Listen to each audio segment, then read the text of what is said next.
भारत के राजनीति के अखाड़े का खिलाड़ी बीजेपी की कहानी। क्या आप जानते हैं कि भारतीय राजनीति के इस सफर में एक ऐसा नाम है जिसने अपने विचारों से देश की दिशा और दशा दोनों को बदल दिया। जी हाँ, जिसने विवादों, विजय और विचारधारा के बीच खुद को स्थापित मजबूत किया। ये कहानी है आज की शक्तिशाली पार्टी भारतीय जनता पार्टी की। लेकिन क्या यह पार्टी हमेशा से इतनी शक्तिशाली थी? क्या इसका सफर इतना सरल था? चलिए इतिहास के पन्नों में पता करते हैं। साल था 1951, जब एक नई पार्टी ने जन्म लिया जिसको हम आज भारतीय जनसंघ, इसके संस्थापक श्यामा प्रसाद मुखर्जी थी, जिनका सिर्फ एक उद्देश्य था, भारतीय राजनीति को एक नई दिशा देना। लेकिन उस समय कांग्रेस पार्टी का वर्चस्व था। जनसंघ उस समय एक कांग्रेस के सामने एक छोटा पौधा था जो विशाल बरगद के नीचे बढ़ने की कोशिश कर रहा था। श्यामा प्रसाद मुखर्जी ने भारत की सांस्कृतिक विरासत, हिंदुत्व और राष्ट्रवाद के विचारों को जनसंघ के मूल में रखा। लेकिन उनका सफर इतना आसान नहीं था। सन 1953 में उनकी रहस्यमयी मौत ने जनसंघ को गहरा झटका दिया। सवाल उठे, लेकिन जवाब गायब थे। क्या एक साजिश थी या सिर्फ एक हादसा? फिर आया 1975 का दौर, जब इंदिरा गांधी ने देश में आपातकाल लागू कर दिया। यह भारतीय लोकतंत्र के लिए एक काला अध्याय। लेकिन इसी अंधकार में एक नया सवेरा छिपा था। जनसंघ ने जयप्रकाश नारायण के नेतृत्व में जनता पार्टी के साथ गठबंधन किया और इमरजेंसी के खिलाफ मोर्चा खोला, या ऐसे कह सकते हैं कि कांग्रेस के खिलाफ मोर्चा खोला। 1977 में आपातकाल के बाद हुए चुनाव में जनता पार्टी की जीत हो गई और जनसंघ इस गठबंधन का हिस्सा बना। लेकिन विचारधाराओं के टकराव के कारण यह गठबंधन ज्यादा दिन नहीं टिक पाया और फिर आया वह साल जिसने भारतीय राजनीति को एक नया चेहरा दिया। 1980 6 अप्रैल 1980 को भारतीय जनता पार्टी, या आज ट्रेंडिंग में चलने वाली पार्टी बीजेपी का गठन हुआ। एक नई शुरुआत।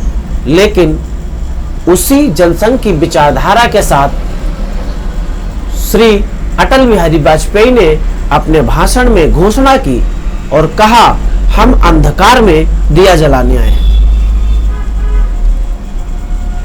बीजेपी ने अपने शुरुआती दौर में काफी संघर्ष किया, लेकिन 1989 के राम जन्मभूमि आंदोलन ने इसे नई पहचान दी।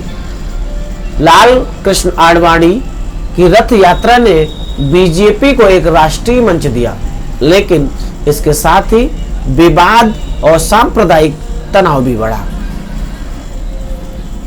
1992 में बाबरी मस्जिद विध्वंस ने भारतीय राजनीति को हिलाकर झकझोर कर रख दिया। बीजेपी पर सांप्रदायिक राजनीति के आरोप लगे, लेकिन इसके साथ ही पार्टी का जनाधार भी बढ़ा। क्या यह बीजेपी की रणनीति का हिस्सा था या फिर घटनाओं का महज एक संयोग था? 1998 में बीजेपी ने अपना पहला बड़ा कदम बढ़ाया। श्री अटल बिहारी वाजपेयी की अगुवाई में एनडीए सरकार बनी। वाजपेयी जी की नेतृत्व क्षमता और कूटनीति ने उन्हें देश का प्रिय नेता बना दिया। पोखरण में परमाणु परीक्षण और कारगिल के दौरान वाजपेयी जी का नेतृत्व बीजेपी को नई ऊंचाइयों पर ले गया। लेकिन 2004 में पार्टी को हार का सामना करना पड़ा। क्या यह पार्टी का अंत था या एक नई शुरुआत? 2014 का चुनाव बीजेपी के लिए एक ऐतिहासिक मोड़ साबित हुआ। नरेंद्र मोदी एक छोटे से राज्य गुजरात के मुख्यमंत्री राष्ट्रीय राजनीति के सितारे बनकर उभरे। उनकी अगुवाई में बीजेपी ने अकेले बहुमत हासिल किया और देश को मोदी युग या मोदी राज या मोदी राजतंत्र की शुरुआत देखी गई। नरेंद्र मोदी ने विकास, राष्ट्रवाद और सांस्कृतिक पुनरुत्थान के एजेंडे पर जोर दिया, लेकिन आलोचकों का कहना है कि उनकी नीतियां विभाजनकारी हैं। क्या मोदी सरकार ने देश को नई दिशा दी या पुराने घावों को हरा कर दिया? बीजेपी का सफर विचारधारा, संघर्ष और विजय की कहानी। एक ऐसी पार्टी जो कभी विपक्ष में एक छोटे पौधे की तरह थी, आज भारतीय राजनीति का यह एक विशाल वृक्ष बन चुकी है। पहले बताया कि कांग्रेस के वर्चस्व में एक बरगद के पेड़ के नीचे बढ़ने की कोशिश कर रही थी, आज वही भारतीय राजनीति का एक विशाल वृक्ष बन चुकी है। लेकिन यहां भी है सवाल, यह है क्या यह यात्रा अभी जारी रहेगी या जारी है, या फिर इसे नई चुनौतियों का सामना करना पड़ेगा। इतिहास का चक्र हमेशा सबको ध्यान रखना चाहिए। इतिहास का चक्र घूमता रहता है और राजनीति में कुछ भी स्थायी नहीं होता है।